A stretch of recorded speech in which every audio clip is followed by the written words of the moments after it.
12 жасқа толған балаларға көрсетуге рұқсат берілген.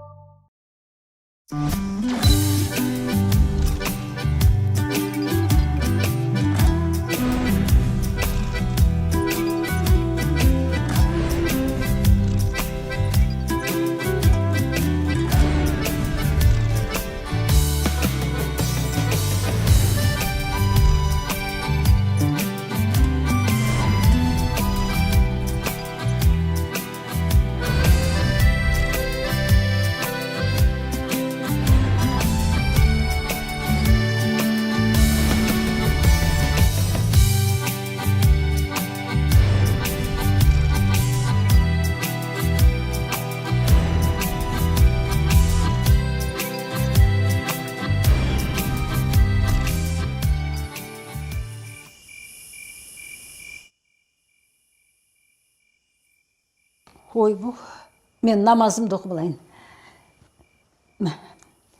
Жай намазым қойды екен. Әке, сіз неге намаз оқымайсыз? Оқи алмаймын ғой мен. Оқи алсаңыз оқитын ба едіңіз? Енді оқи алсақ оқимыз ғой.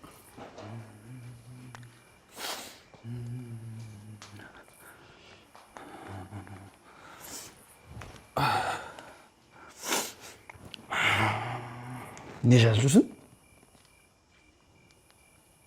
Өлең жазып жүрсің ба? Поэма жазып жүрмін. Қазанбас Айдар 15 мың. Қатыгез Айнұр 15 мың. Ол қатері дүкені 26.800 секаға 3 мың ена. Не болып кетті? Қарыздардың тізімі ма? Не? Мен сен поэма екен деп бұны өлеңдетіп оқып тұрмын ғой. Айттық қой, қарыздар жыр деп, ақындар жыр деген жоқпын осы. Ана кімдікін жаздың ба? Өткендегі анау малын ұрлатып алған қарыздарыңның. Жаздым ау деймін. Жаздың ба? Мен Бегінар деп тұр екен ғой, дұрыс жазыпсың. Миллионнан асып кетті. Таң қалмаймын. Ол үйді сенің есіңде барлары ғана. Ал жоғын есіңнен шығып кеткендерін қоссақ 2 миллионнан асып кететін шығар. Қалай құтыламыз, Бизнес ашайын ба? Не бизнес ашса болады? Қайтпайсың, Мына жерде қарыздарын көбейіп кеткенде оқитын дұға бар екен. Соны маған оқы деп тұрсын бе енді? Түсінбеймін. Қандай дұға сол, қалай оқисың сонда қарыздарың азайып кетеді ба? Білмеймін, оқып көрсеңіз. Бидің орнына сен ақ оқи берші, қарыздарым азайып жоқ болып баратса көре жатармыз. Қалай құтыламыз? Анау 4 мыңды жазып қойдың ба? Менен аған өткендегі? Не 4 мың еді сол? Қандай 4 мың? Ой, ятсыз, ой, өткенде, ой, бай ертен әкіп келемін, жылап ап кетіп ең ғой. Жазса енді, жазып қойсайшы. Ана 4 мың ба? Жездеге оны жазамайым, ау? Міне, менде тізімдерде қарыздар 15 мыңнан басталады. Мен 4 мың майда жүйдеді жаза бермеймін. Әлде 11 мың теңге қосасыз ба? Бірінші қып жазып қойынсыз 15 мың. Кер 4 мың да керек жоқ, жазбайық. Да қой, айналып, естіп көрші. Я Алла, мені халал еткен нәрселеріңді беріңмен, харам еткен нәрселеріңнен сақта. Әрі өз кеңшілігіңмен мені өзіңнен басқаларға мұқтаж етпе.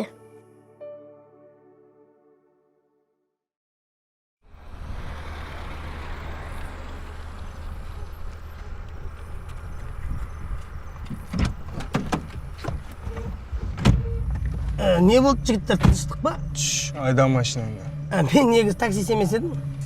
Брат, айда дегенсін айда, сөзді көбейтпей. Ой, бауырым, онсыз да апарайын деп жатырмын. Апарам ғой, Міне апарам қазір жасыл жансың болды, Жүр деген жаққа жүр, ұқтың ба? Шанхай жаққа жүр.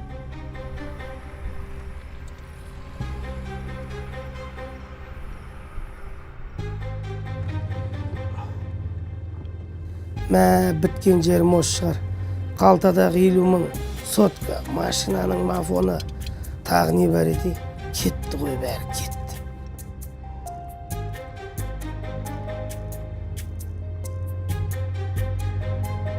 мынау тегі әңгімеге де айланбады ғой.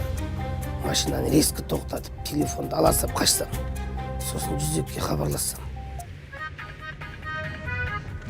Так. Но саған керек емес деп ойлаймын. Мешать етеді адам. Ай, алса ала салсыншы.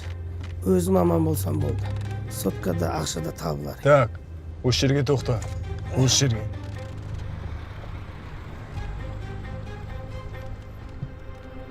Қалай, нормально ма? Пойдет. Так, қысқасы, бізге машинаң керек. Түс машинадан. Қалай түсем, брат? Жөндеп сөйлесек, брат? Түс дегесін түс. Иә.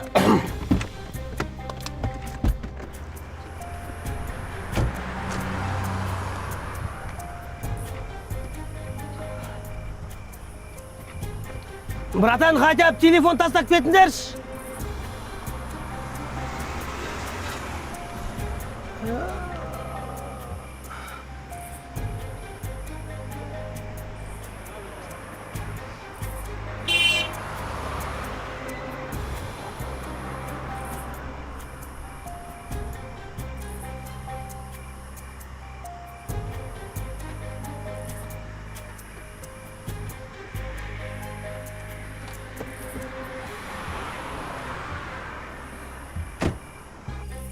Не болды, братан, телефон беріп кетуге келдіңдер ма?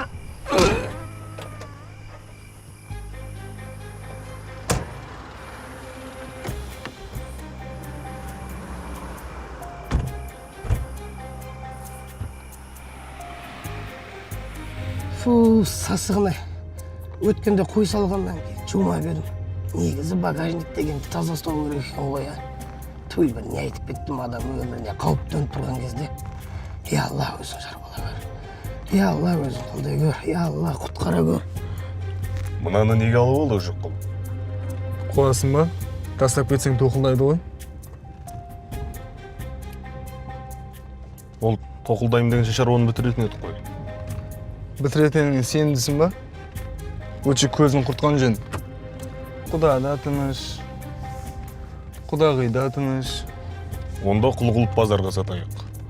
О, жақсы идея. Қортықтар пони секілді пысық боп келеді дейді ғой. Понилерді басқа елдерді шахтада жүк қып жұмыс етсе, ал біздікілер паркте суретке түсіп мәз болып жүр. Онда мына понитті жұмысқа жегейік та. Жо, все-таки оның көзін құрту керек.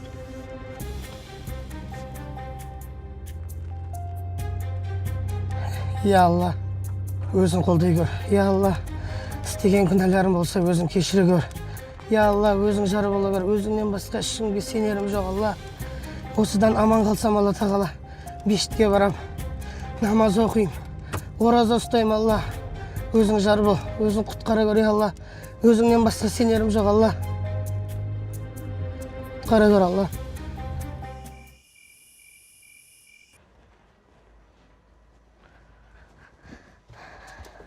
Қаршығаға, сізді Епошаға шақырып жатыр. Жоқ дейсіз. Сосын, қайда деп сұрайды ғой?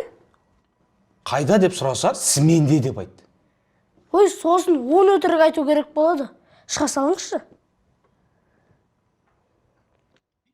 Бір сенің осы бір молдалығың қамай деген бар ғой, ше? Бір рет өтірік айтуға болатын шығар, Арман? Бір рет қана емес қой. Елдің бәріне жоқ, көрмедік деумен келеміз.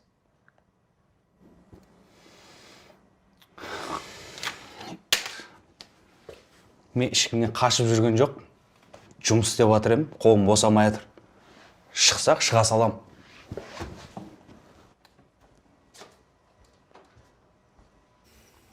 Кім ол, е?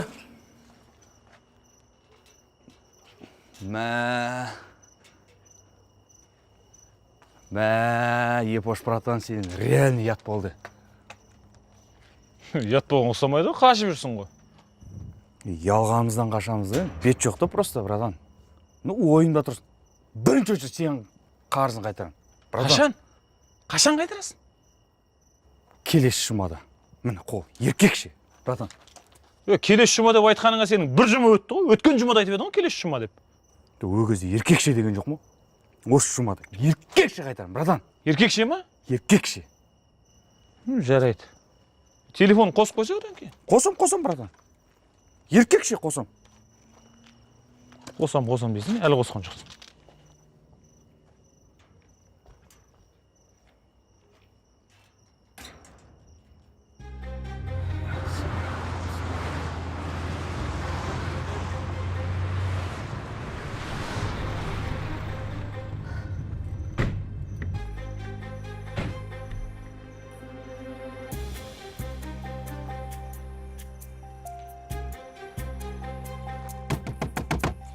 Кім бар, құтқарыңдар.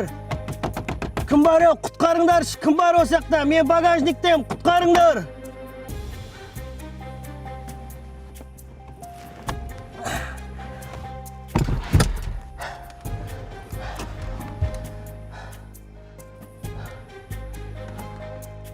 О, тоба, мыналар қайда кетіп қалған өзі? Бисмилла.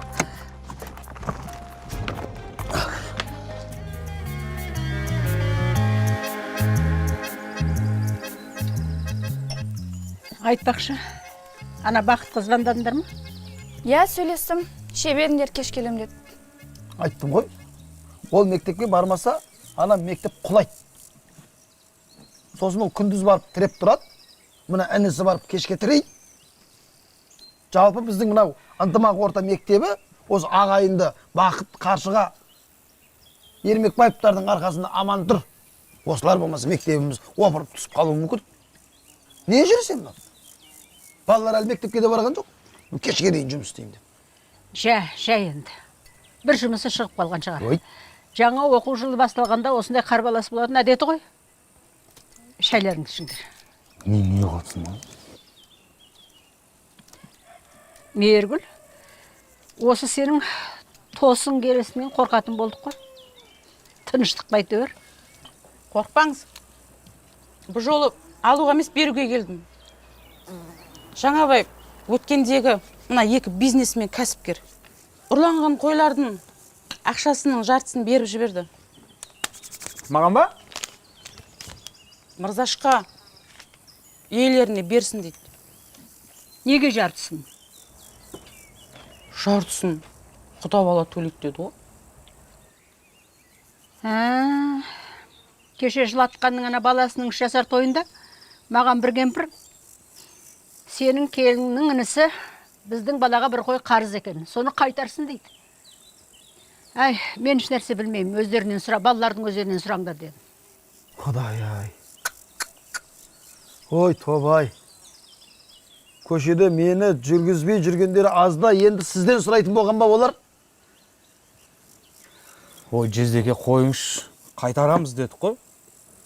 Олар адамдарды да түсінбейсің бар ғой. Бірақ қойға бола, сондай әңгіме айтуға бола ма енді апа? Бірақ қой болса, берші маған, бірақ қой болса. Апарып берейік. Берші бірақ қой болса. Немді бер? Жоқ қой, нөл ғой. Немді бер? Нөл болса, бірақ қой деп айтпа. Бір қой деп айт. Жоқ, рас қой, бірақ қой ғой. Бірақ қой болса, берсең енді. Әкеш, бірақ қой болса. Немді? Нөл? Онда бірақ қой деп бер. Бір қой де.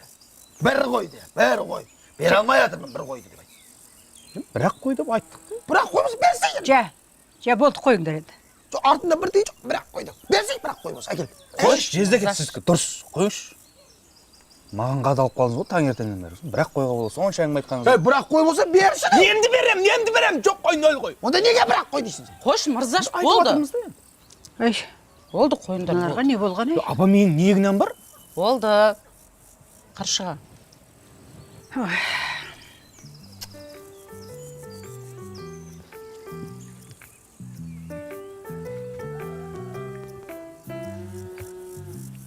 Тоқта, басына мәсіқті 3 рет тарту керек қой? Жоқ, 1 рет қана. Неге? Барлығын 3 рет жасайды ғой. Иә, бірақ басқа мәсіқті тек 1 рет қана жасайды. Дұрыс емес? Дұрыс. Қазір тұраймыз.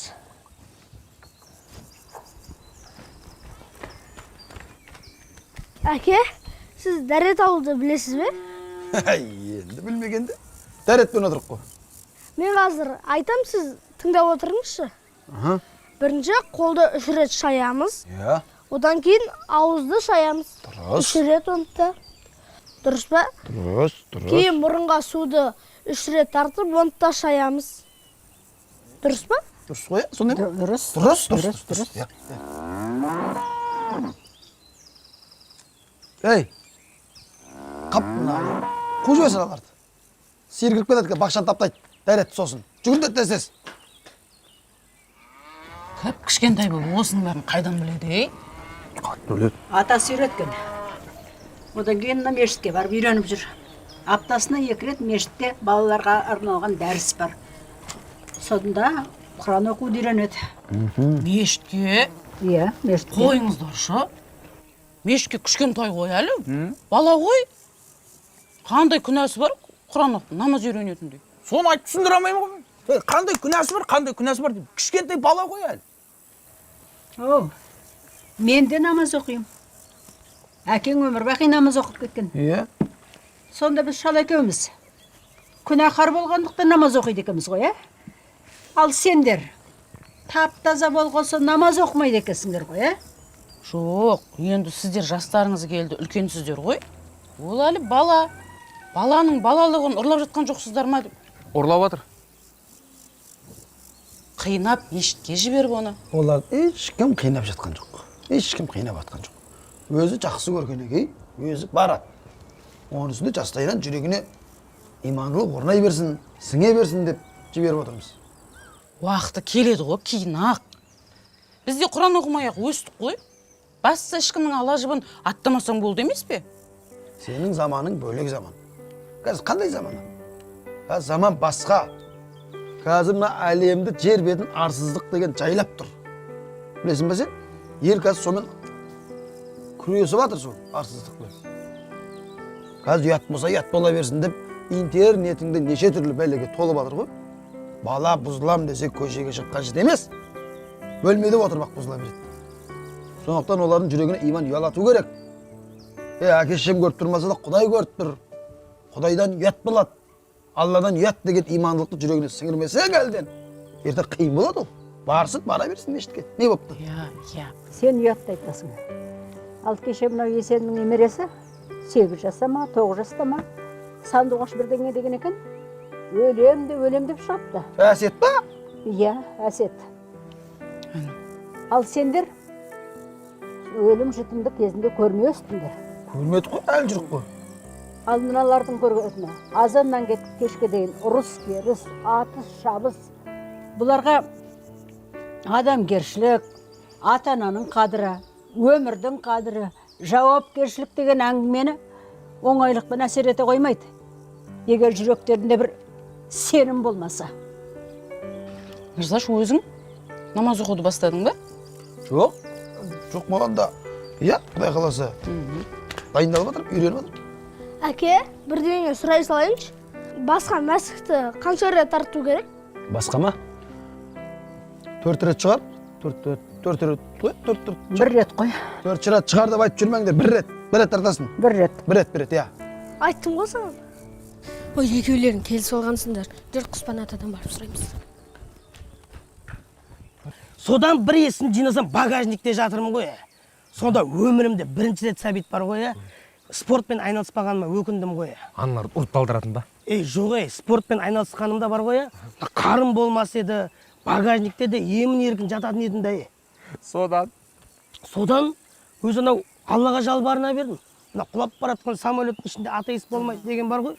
Сол сияқты анау Алла дедім, осыдан аман қалсам 5 уақыт намаз оқимын. Мешітке барам, ораза ұстаймын дедім ғой. Бір уақытта тып-тыныш болып қалды. Шықсам ешкім жоқ. Алла тілегіңді қабыл еткен ғой бірден. Алла құтқарған ғой сен. Енді маған қызық болып тұрған бір нәрсе, жаңағылар өзінен өз қалай машинаны тастап кетті олар. Енді Алла жүректеріне қорқыныш сақ болған шығар. Кез келген нәрсенің өзі физикалық тұрғыда шешімі болады ғой өзі. Жаңағылардың көзіне бір бәле көрінді ма, я болмаса елестеді ма көздеріне бір бәле. Қалай тастап кетті, сол түсініксіз болып тұр да маған. Қоя тұр. Берген уәдені қашан орындайсың? Қандай уәде? Аллаға берген уәдеші мешітке барам, намаз оқимын деген. Оған енді бірден бастап кете алмаймын ғой, дайындық керек қой онда. Не дайындық керек ол? Дәрет аласың, намаз оқисың, бол. Мен енді дәл сол жерде енді мен мына күні мешітке барам, мына күні ораза ұстаймын, я болмаса мына күні намазды бастайын демедім да енді. Көп сөзді қой. Одан да жүр мешітке барып шүкір намазын оқы. Мен ана дәретім жоқ еді да. Кімде дәрет бар дейсің? Сол мешітке барып аламыз ғой дәретті. Мен ана дәрет ала алмаймын. Өзім алып үйретем дәретті. Намазды қалай оқу керегінде өзім көрсетем. Жүр. Мен ана клиенттерімді келмеген. Сылтауың бітпейді сен. Білем ғой сен. Отыр, машинаға отыр. Мешітке барамыз. Мешітке.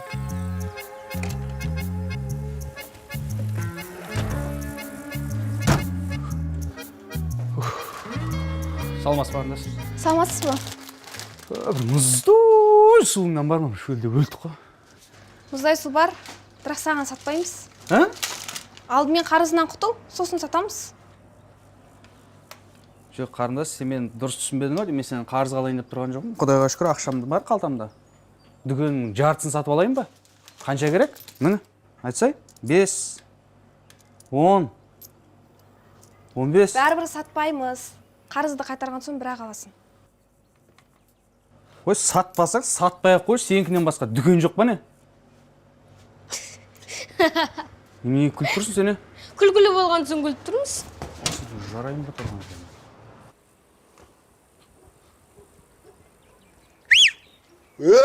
Братишка, қалайсың, бауырым? Жағдайың қалай? Жақсы. Қорқпасай. Жоқ. Бәрі нормаль ма? Жақсы, афа. Бәрі дұрыс қой. Дұрыс. Не мазаң жоқ? Жақсы. Переходный возрастта жүрсің ба? Братишка, Ау. мен сені жай жақсы хабар естіп жатқан жоқпын ғой мен. Жайша, тыныштық па? Біздің братишкаларға бір ақша қарыз дей ма сені? Жоқ, қарыз болғанда берем ғой, братан. Қашан? Қашан болғанда келесі аптада өзімде ойлап жүрген, беріп бірінші очередте сіздің қасыңыздағы братан. Осы жылдың, осы айдың келесі аптасы ғой әйтеуір. Келесі аптада беріп, братан бұл. Так, братишка, мен саған түсіндіріп айтып берейін. Бауырым, мен ешкімді алдаған емеспін. Ешкімден алданбаймын да. Түсінің ғой, мен бірақ кемшілігім бар. Сол үшін мен жынды миша танып жүрмін. Білем ғой. Бауырым, білесің ғой, соңғы мәрте ескертем. Ағаңды ренжітіп жүрме. Соңғы мәрте ескертем. Білесің ғой, менің атым кім? Миша. Білесің ғой, жынды мишам. Давай, соңғы мәрте ескертем. Ей, соңғы мәрте ескеру. Қайтыланбасын қайтып. Ағаңды ренжітпе.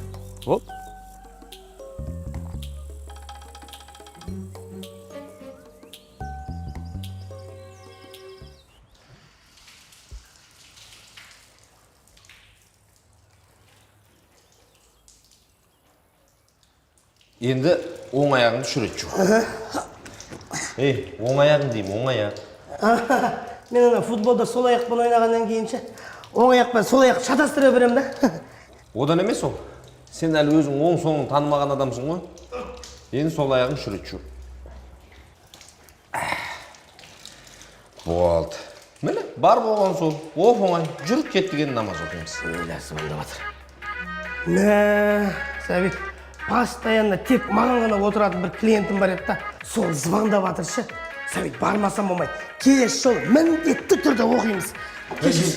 Алло? Үйдесіздер ма? Отыра беріңіздер, міне шығып жатырмын. Болды, міне.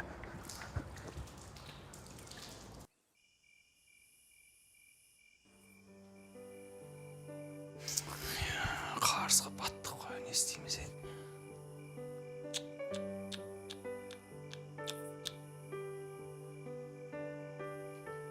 Арман.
Я Алла, мені халал еткен нәрселеріңді берумен, харам еткен нәрселеріңнен сақта.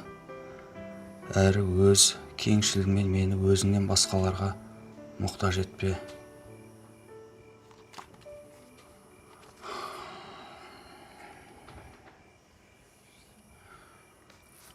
Я Алла, мен.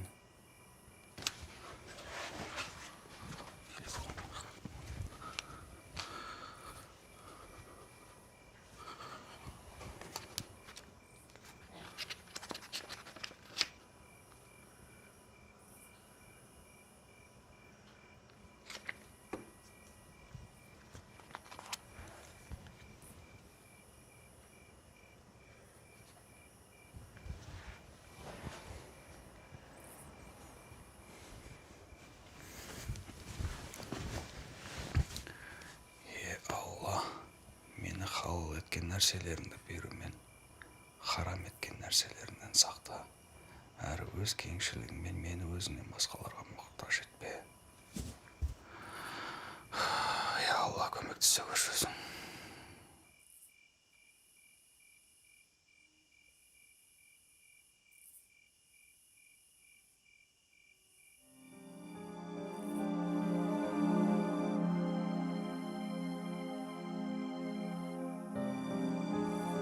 Сонда олар неге кетіп қалды? Ой тобай. Оны қалай білсе болады енді.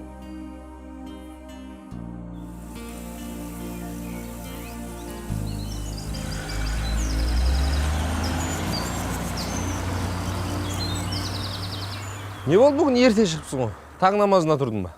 Жоқ, қалаға кетіп баратырмын. Ана қалада ішкі істерде істейтін танысым бар ғой. Соны араға салып, ақшасын берсем, ана көшеде тұрылған бейне бақылау камераларын бәрін көріп шықпақшымын. Не болды сонда? Біреу болса біреуіне түсіп қалған жер, аналар не үшін менің машинем тастап кеткенін. Сенде бір еріккен екенсің бар ғой, неге? Еріккенде қазір бәрі сол камера арқылы ұрланған машинелерін, жоғалған малдарын тауып алып жатыр ғой. Бірақ бір жағынан... Үмітті мен деді, не болған? Бір жағынан сенікі де дұрыс. Мырзахан да келді ғой міне. Ассалаумағалейкум. Мырзаға, ассалаумағалейкум. Жақсысыз ба? Қайсыздар? Кім жүреді қалаға? Мен жүріп жатырмын қалаға. Әпшені алып кету керек. Қалайсыз жақсысыз ба? Болды әпше, мен жүрім. Қалаған жеріңізге отыра беріңіз, болды әпше. Жақсы болды. Үйге дейін апарасың ғой? Үй тұрмаға әпше, кухня десеңіз кухняға дейін апарам, зал десеңіз залға дейін апарам ғой. Маған балконға дейін керек. Енді сәл балконыңыз сәл алыстау болып тұр, енді жеңеше сәл қымбаттау болады бірақ. Қоя, как раз өзі күткен адамым да келді. Жігіттермен жүре берейін, ә? Жақсы. Отыра беріңіз жеңеше. Жездегеге мақсатқа сәлем айт. Мақұл. Апама қарап жүріңдер, мырзаш. Жақсы. Өзіңіз қалай? Не одан кейін, Сәбит? Мен сені бірдеңе сұрайын деп ме? Өзінде болмай тұр негізі ше. Не болмай тұр? Қарыз сұрайын деп тұрған жоқ бұнай. Өй, менде болмай тұр деп. Қашан сенен қарыз сұрап ем сені? Қайдан білейін, балдызыңыздан жұқты ма деп. Өйт. Жоқ, мен сұрайын дегенім, енді қазір түсінбей жүрмін да, мен көптен бері ойланып жүрмін. Енді бізге қарағанда стажың бар ғой, намаз оқып жүрсің. Қазір адамдар намазды әртүрлі оқитын болды ғой. Қайсысы дұрыс, қайсысы бұрыс екен білмей қалдық қой. Намаз қарсы қазір біреу былай оқиды, біреу былай оқиды, біреу былай бүйтеді, біреу бүйтеді, көтермейді, біреу бүйтеді, біреу бүйтеді. Қайсысы дұрыс, түсінбей кеттім мен. Мен сізге былай түсіндірейін. Айтшы. Бізде Қазақстан, тыңдасаңызшы енді. Бізде Қазақстан мұсылмандар діни басқармасы бар. Оны муфтият дейді. Иә. Муфтият дегеніміз барлық мұсылмандар мешіттердегі имамдардың тірлігін қадағалап отыратын сондай ұйым. Қазір бәрін қадағалап отырады. Иә. Енді имамның артынан ұйысаңыз қателеспейсіз ғой. Муфтияттың. Муфтият. Жөн ғой осы. Маған өйтіп айтқан жоқ қой. Маған өткенде машинама біреулер мінді да, ол имамдікі мүлдеп дұрыс емес, оныкі қате, мынау дұрыс, анау дұрыс дейді. Меношып түсінбей кетіп, қайсы оларды тыңдап сеніп қалам бір жерде. Ананда сеніп қалам. Ол айтпады олар. Енді имамның істеген тірлігін бірде-бірін істемей, имамның алған ілімінің бірде-бірін игермей, сөйтіп сыртынан ғайбаттайтындар бар.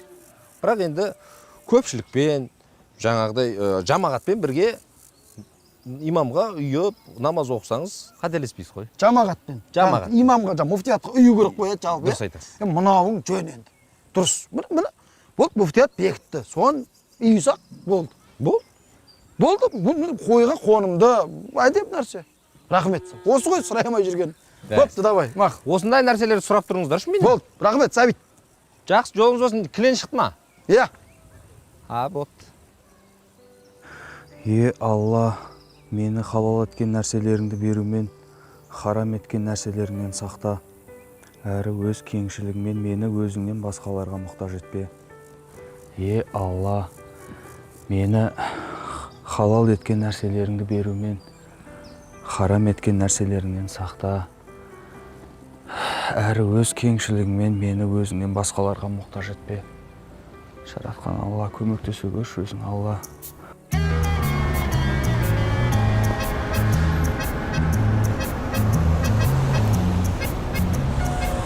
Құреге қалаға ауысып келгеніңіз қандай жақсы болды. Танысың болған рахат қой шіркін. Рахмет. Мадияр, мына жерде біздің бүкіл қаладағы бейне бақылауға жазылған камералардың видеосы мына компьютерде. Қай күнгі адресті, қай күнін тауып үстін бассаң, сол күнгі жазба шығады. Болды, өзім қарай берем. Болғанда бір проблема бар мына жерде. Мына видеоны қойып, мысалшы, мына видеоны қойып, алға, артқа жылжытып көре алмайсың. Тек қана мына плейді басып қарап отыра беруге тура келеді. Болды, түсіндім. Түсінгенде, мына бір камераның материалын қарау үшін 24 сағат кетеді. Ал екі камераны қарау үшін 48 сағат кете ма? Мені? Мейлі. Өзім қарай берем. Қызық маған. Мейлі енді, өзің білші, бірақ абайлап қарап отыр. Болды. Мен қазір бір жерге барып келейін. Білесің ғой қалай қолдану? Иә. Абайла.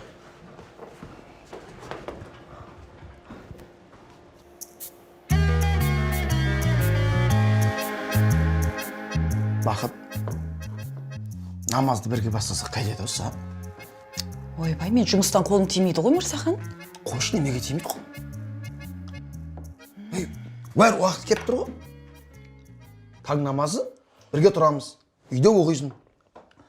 5-інде түскі асқа үйге келесің. 10-да үйде оқисың. Одан кейін жаңағы 2-інде ақшам құптандар.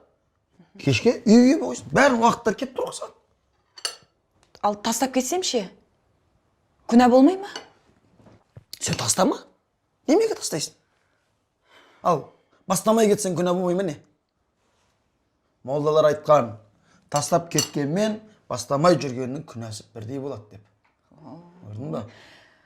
Бастасаң ше, алдымен осы сен басташ. Сосын көрерміз. Уағыз айтудың шебері болып алыпсың ғой өзің.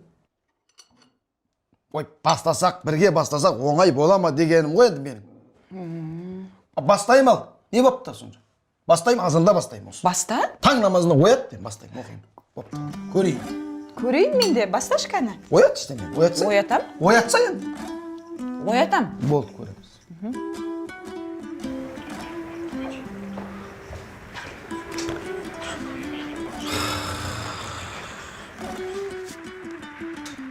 Не істеп жатсың, айтпашы Арман. Маған дұғаң ше, оқып жүрім. Тым эффект байқалмайды ғой. Құспанат айтқан, дұға кейде бірден қабыл болады, немесе біраз уақыттан кейін қабыл болады деп. Ал егер қабыл болмаса, кейін күнәларың кешіріледі, немесе о дүниеде сауап болады деп. Соң жаңа біріншісін бірден қабыл болатын қалай істеуге болады? Айтпадың ба? Білмеймін. Бірден болмаса да енді 2-3 күннен кейін қабыл болатын қалай істеуге болады екен? Оны Құспан атадан сұрау керек. Құспан ата, не істеп отырсың сен? Сол ойын ба тағы? Бұданша кітап оқымайсың ба, Арман? Ойын сол ойыны мүйіз шығатын болса, сен осы уақытқа дейін бұғы болатынын ғой. Тұр бар, ойын ойнамаса, мен саған не айтып отырмын? Бір төсек саш, бір жатайық. Бір. Құтса бұл бәлелерді өшіріп тастасақ, ойын деген сақтама. Ойын ойнаған зиян ғой.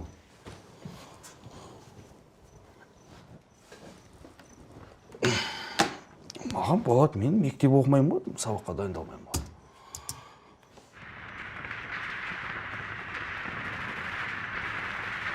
Давай.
Мырзахан, тұр.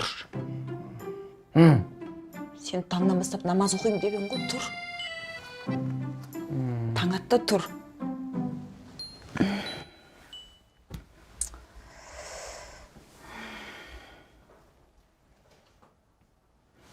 Мырзахан деймін. Тұр. Не үшін? Намаз бастаймын деп едің ғой. Дүйсенбіден бастай салайшы. Дүйсенбіден бастап оқи сал. Сол бүгін дүйсенбі ғой енді, тұрсай. Жұмадан бастаймын, жұмадан.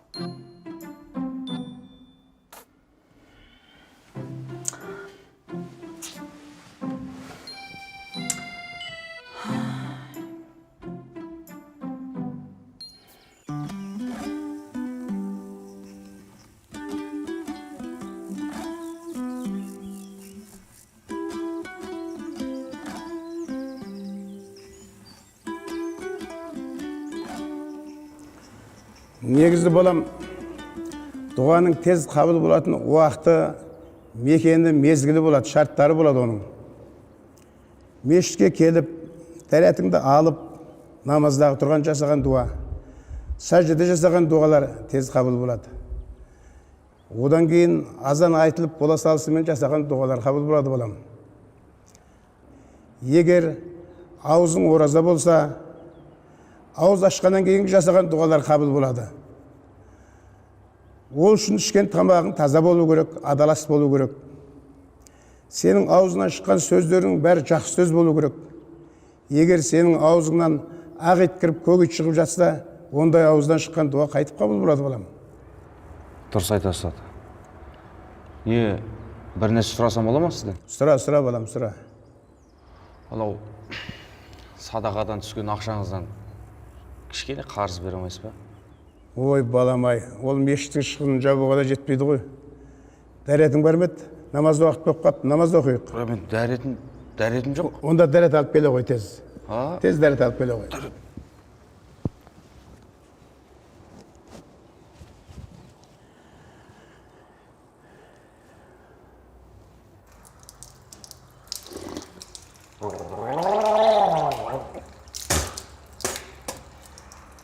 Так, ауыз бітті. Ауыздан кейін қолымды.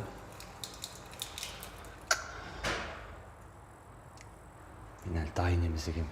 Үйреніп бірақ келейін.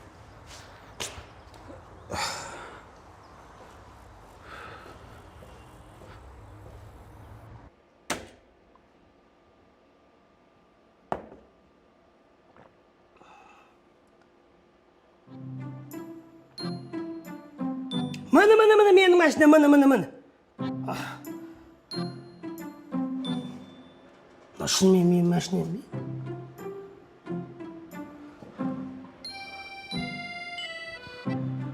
Иә, менің машинам ғой. Мына екеуі өзінен өзі қайда қашып кетті енді? Қап, мәңгі бақи құпия болып қалатын болды, а?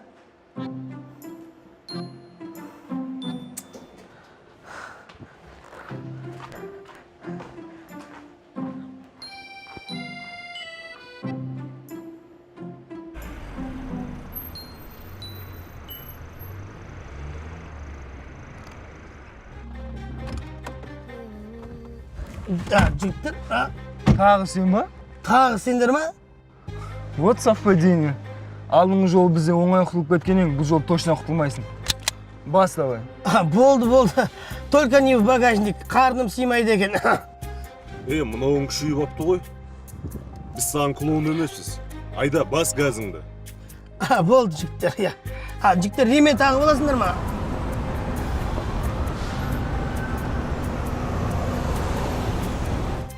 Мадияр! Мадияр!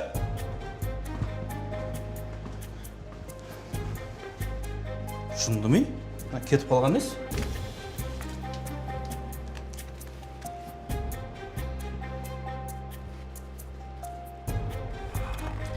Ғой, жігіттер, шынымды айтсам, сендерді көргенім өте қуаныштымын, ше.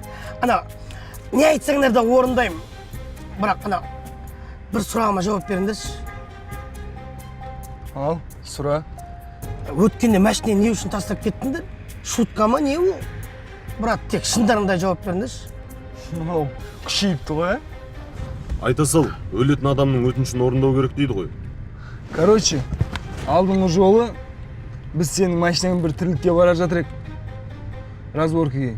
Сөйттік тағыны басқа бір адамды көріп қалып авторитетті. Пришлось сенің машинаңды тастап басқа машина алуға. Жете ма осы? Жетеді, иә. Жетсе, қазір біз сенің машинаңды разборкаға барамыз. Бас газыңды, айда.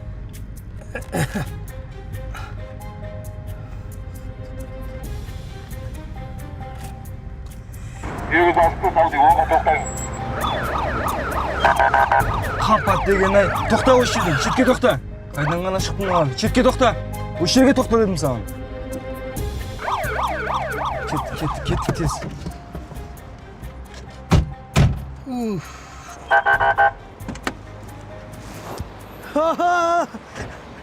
Ассалаумағалейкум. Қалайсыздар аға, амансыздар ма? Мен сен түсінбедім. Сен рахметің қайт? Бүкіл материалды көріп алып тайып тұрыпсың ғой. Сол есімнен шығып кетті аға, айып етпеңізші. Ат шапан айыбыңыз мойнымда. Оның үстінде сіздер тағы да менің өмірімді құтқарып қалдыңыздар ғой. Сөз табасың, Рахмет үлкен ағалар, аман болыңыздар. Шаршамаңыздар, бақуат болыңыздар. Көргеніме қуаныштымын, естіп көріп тұрыңыздар.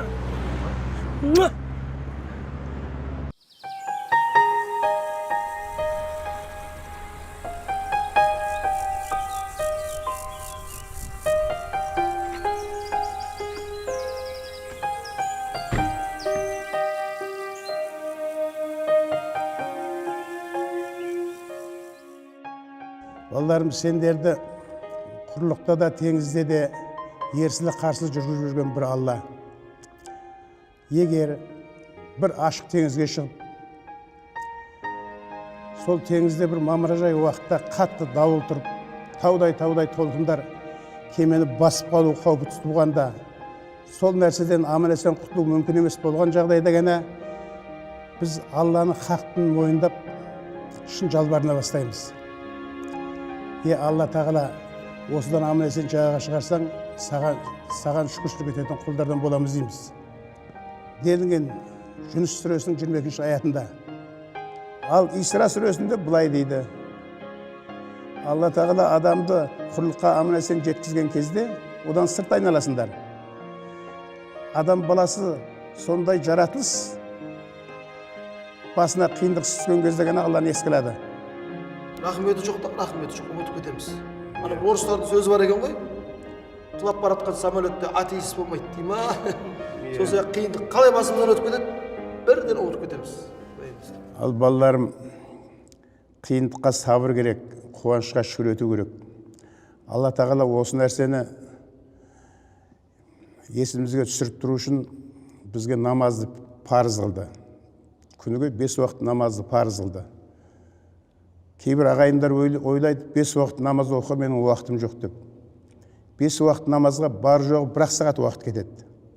Ал ар жағында қалған 23 сағат сенің ұйықтауыңа, тамақ ішуіңе, ойнап күлуімізге, тамақтануымызға толық жетеді.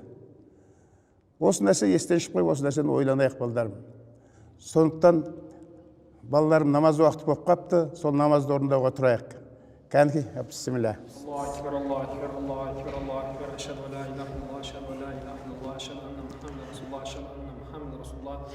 حي على الصلاة حي على الصلاة حي على الفلاح حي على الفلاح قد قامت الصلاة قد قامت الصلاة الله أكبر الله أكبر لا إله إلا الله الله أكبر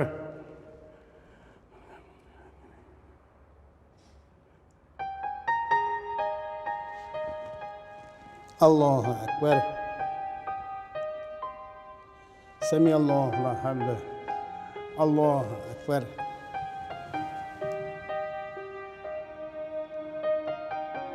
الله أكبر الله أكبر